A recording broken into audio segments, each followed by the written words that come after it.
I'm Nicea DeGering. And I'm Doug Jessop. Family Heritage Stories exist to give you ideas and examples of stories from the past to help shape the future. It could be anything like a recipe from Grandma or a vacation location where your ancestors came from.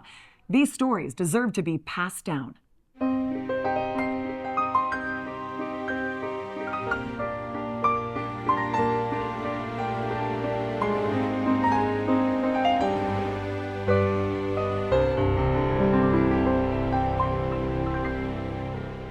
Welcome to Family Heritage Stories, where we talk about what makes us who we are. Things like traditions, values, and culture. How are these things passed down from generation to generation? Through deeds, through words, through stories. We all benefit from heroes among us. Now they're going to say, it's just part of the job. But it's more than that. It's time for Hero Salute Stories.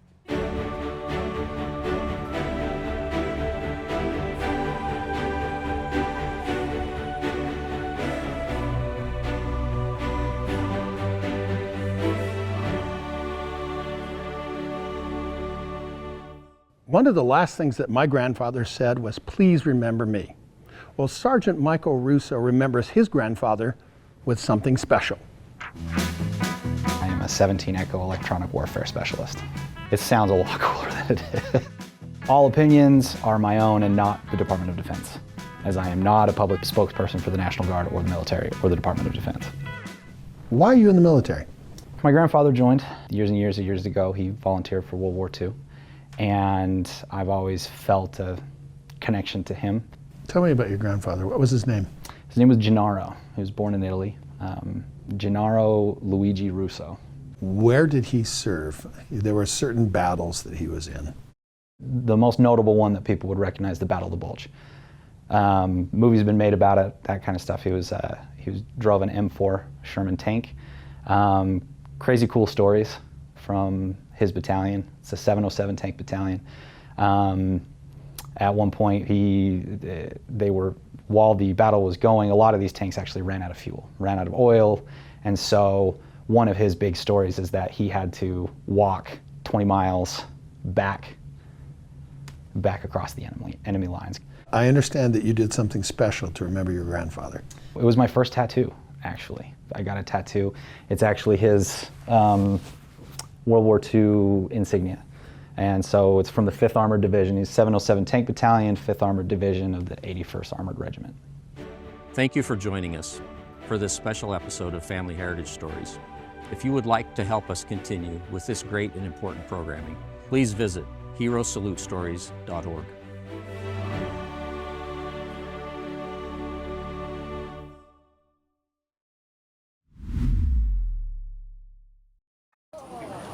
Military members, ladies and gentlemen, today's flight 2512 is an honor flight. For those who do not know what an honor flight is, it's exactly what it's stating. It's honoring the men and women of our military that have sacrificed so much for our country. On behalf of Southwest Airlines, your veteran crew, we thank you so much for choosing us, being with us here today. The passengers are not part of this wonderful group. Please take the time, especially today being Armed Forces Day, to thank your military members. For our Air Force, Marine Corps, Army, Coast Guard, Marines, Army Air Corps for you guys on board. We cannot thank you enough. Navy, go Army, beat Navy. All in fun. Ladies and gentlemen, we cannot thank you enough.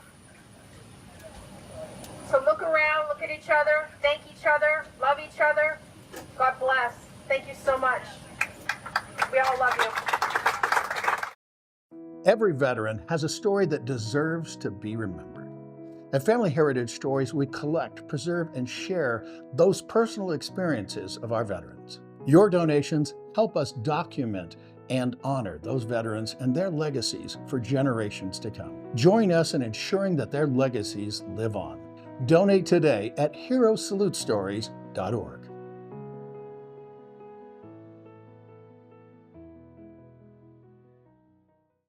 Hello everyone, this is Michael Tanner behind the Love Foundation, and I'm grateful to be interviewed by Doug Jessop on Family Heritage Stories. It's been a very great experience. Everyone has their own stories that's very unique to themselves, and I'm glad that mine is being told on this platform. It's very important that our stories are out there so that our kids, our grandkids can listen to these stories and learn more about ourselves. So thank you, Doug, for this opportunity, and yeah, catch you guys soon. There's a special bond between grandparents and grandkids. Tell me a story about your grandma or grandpa.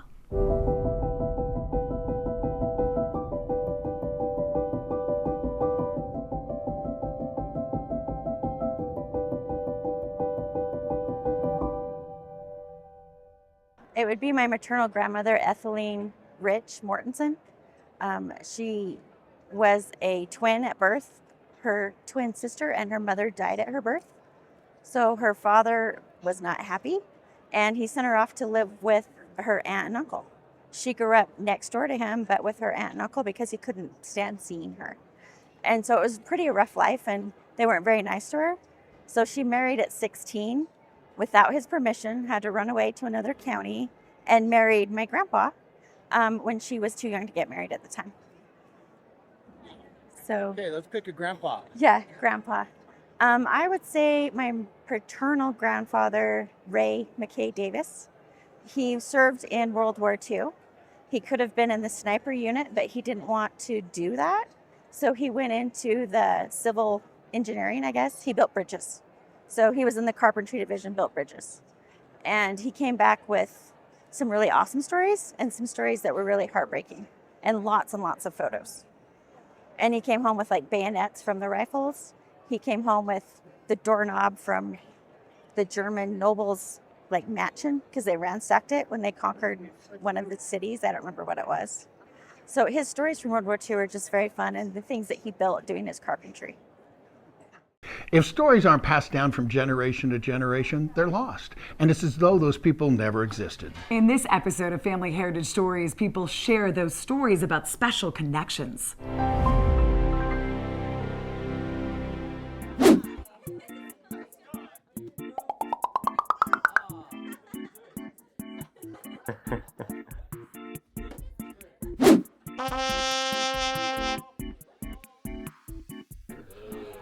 What did one eye say to the other eye? Something between us smells.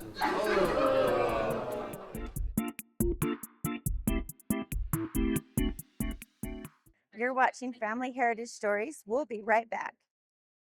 My dad was a farmer, and when I saw him on a horse, the guy was bigger than life. One of the things that he had a hard time doing was showing the emotion. Maybe it was because the way he was raised, or believing that men provide and they don't struggle. But we all struggle. I want to show emotion to my kids. I want them to know when I'm happy, I want them to know when I'm sad, and I want them to see me working through things. The biggest reward I get from being a dad is watching my kids accomplish a goal, watching them light up. Nothing brings a bigger smile to my face. So I make my kids a priority. Whether it's hitting a baseball, a dance rehearsal, you name it, I'm there. They're gonna remember that they grew up loved. Be brave. Be there every day. And allow your kids to know that it's okay to struggle. That even dad doesn't know the answer sometimes, but we're gonna figure it out together. Have you ever wondered how an object becomes important enough to be passed down from generation to generation? Later in the show, we share one of our viewers' treasures remembered. Did you know that you can get help saving your family heritage stories with a private interview with me or Doug? Contact Krista at fedorafoundation.org to schedule your interview.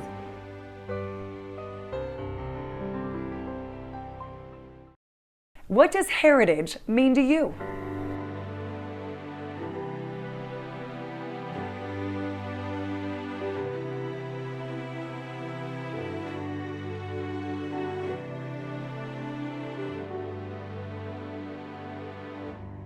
With me today, the renowned artist. Oh, renowned. That's the key word. Eric Dowdle.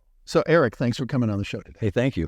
Do you remember the first piece of art that you sold? It was in high school. It was to my art teacher, a different art teacher. Okay.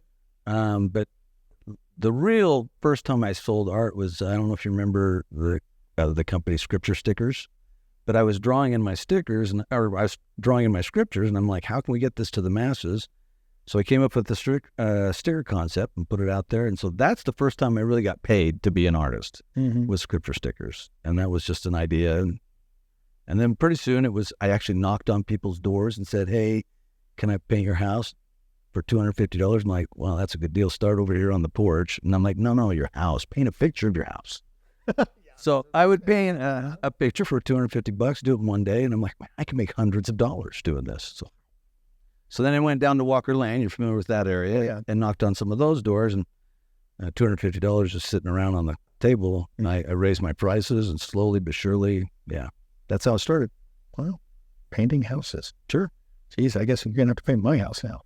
I actually wanted my wife to do the folk art because I lived in Boston for a brief period, and she was from there, and folk art's big.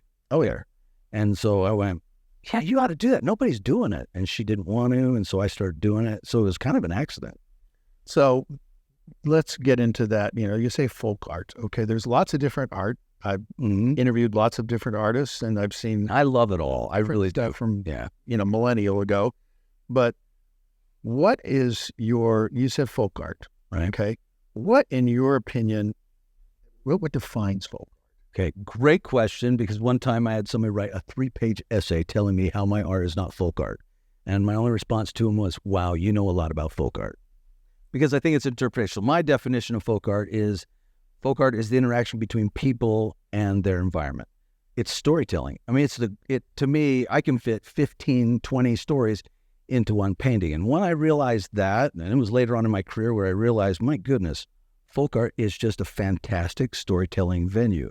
And with a big family where we'd sit around dinner and we'd tell stories and half of them were true, it was just natural for that to happen. So it was really an awakening for me to go one morning to go, wow, I was meant to do folk art. So that's my definition. You've been an artist for quite a few years, but what was the impetus for this first puzzle thing? And what was your initial thought? Well, that's a great question, because again, I feel fortunate that most of them are accidental. I was sitting down with somebody, I was doing a puzzle with somebody like you, somebody you want to know, a little intimidating, and you're going, I don't know what to talk about. And we started to do a puzzle together. Within 10 minutes, everybody lets their hair down. You can't fake it for too long. And before you know it, you're saying silly things, dumb things, funny things, whatever. And you just become yourself. And so all of a sudden I know this guy because we're doing a puzzle together and we're telling stories. And then it gets serious, gets silly, mostly silly. But that's when I found out about my daughter's first kiss by doing a puzzle with her. And then, oh, wow. Yeah. And then you have to pretend like no big deal. It's like, yes, where does it live? Here, I've got a piece over here. Anyhow, that's how I learned or felt when I was doing my first puzzle. And I went, well, maybe I can do that. And so I started to make puzzles. My first one was a terrible puzzle, but it sold well. And I don't even know why to this day. But the next one was, I believe I did a Salt Lake City and a Portland puzzle. And nobody had a Portland puzzle if in Portland. And so we sold very well. It was nice discovery. But it was more from the reality that people can really interact when you're doing a puzzle. You really get to know somebody. I love that part of it. Folk art is a little old-fashioned, farming, slowing down, talking, and again, storytelling. That's when it happens. So that was the impetus of puzzles. And for years, I was introduced as the puzzle guy, and I didn't like that because I'm an artist, right? I don't want to be known as the puzzle guy. It's, for years, I actually tried to get out of the puzzle business because I wanted to, the gallery market and prestigious art. But one day I woke up after I realized more people are looking at my art through puzzles than any other form of art. And I went, I'm being really ungrateful for the gift I've been given. And so I changed.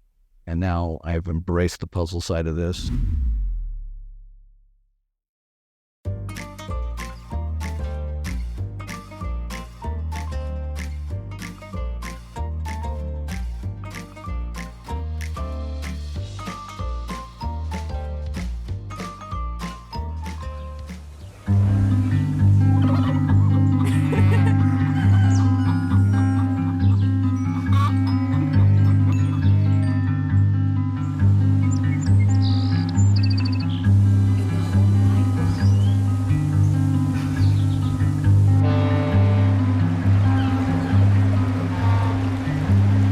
best things in life aren't things.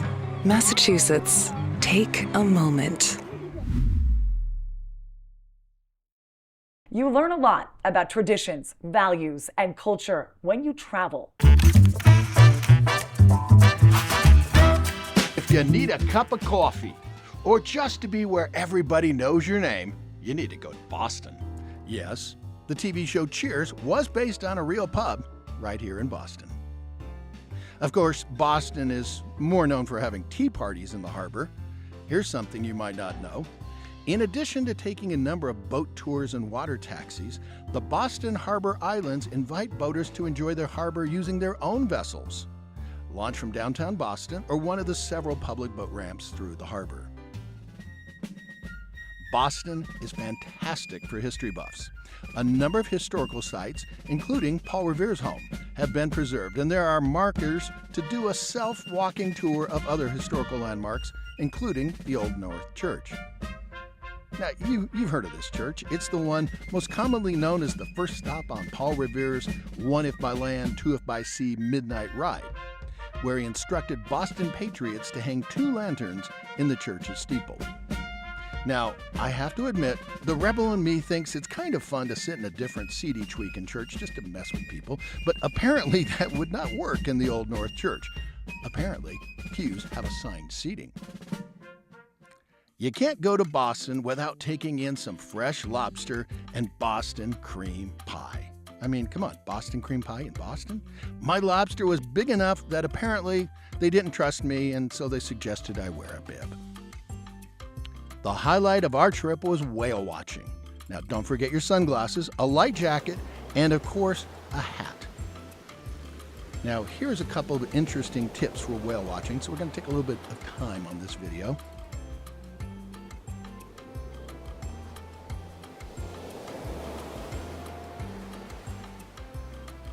Shortly before whales come out of the water, they exhale and create what's called a bubble nest. For me, as the camera person, I'm trying to follow these things and catch this guy on camera. I found out that I needed to learn to follow the birds. They swarm above the water as the whales surface. See? Check this out.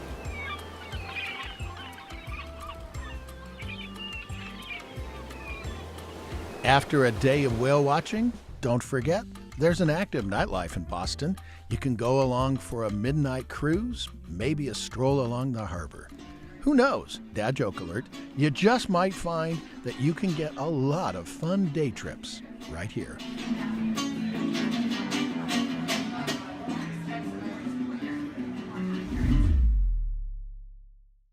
I'm Nicea DeGering. And I'm Doug Jessop. Family Heritage Stories airs Sunday nights at 11 right here on ABC4. If you want help saving your family stories with a private interview, contact Krista at fedorafoundation.org for pricing and availability. Objects with stories, our treasures remembered.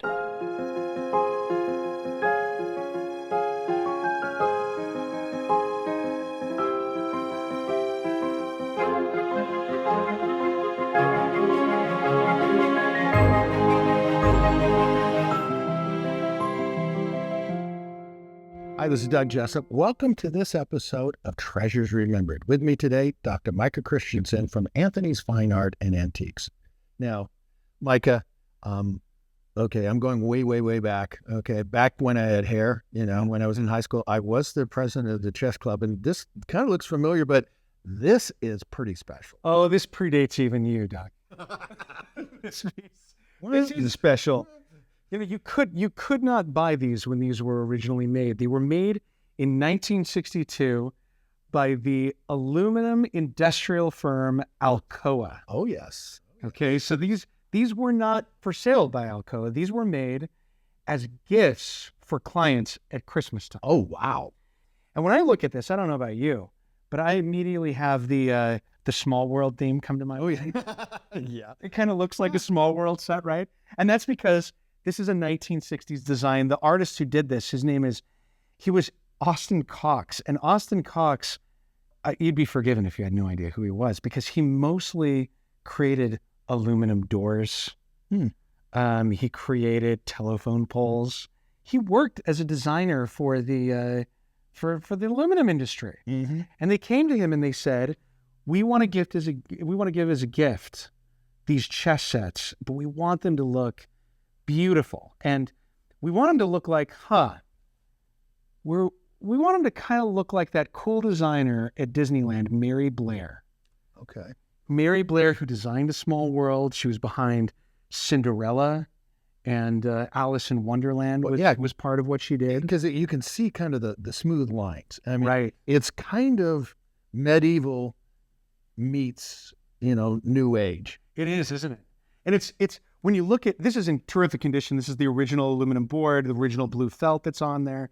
And both sides have the same color raw aluminum on the front, but on the sides of these, you have the anodized black that's been put onto them in the inside. It took me a little while. I talked with a chess expert who said, "Oh, you have the John Wick set."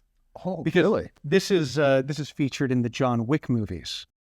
It was almost impossible to get one of these sets during COVID, when everybody was locked up and chess became a thing again. And we had that show that was on Netflix, The Queen's Gambit, that was out. Everyone was interested in buying these chess sets. This came out of a storage garage. No way. In Idaho, where it was given to an Alcoa executive who moved out west, was never used it, put it in his garage. His kids didn't know exactly what it was. Yeah.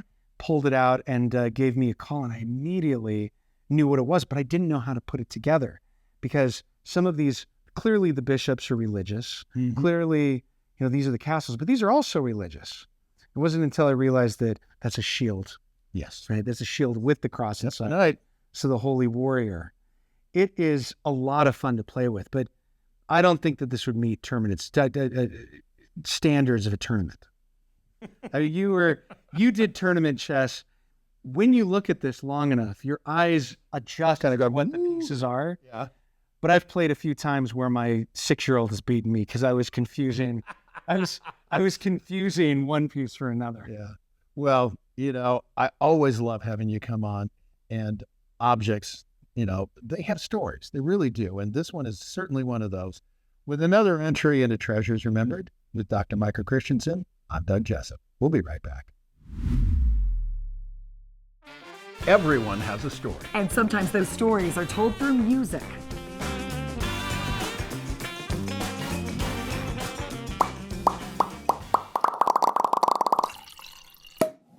There are 351 cities and towns in Massachusetts.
Like father, like son.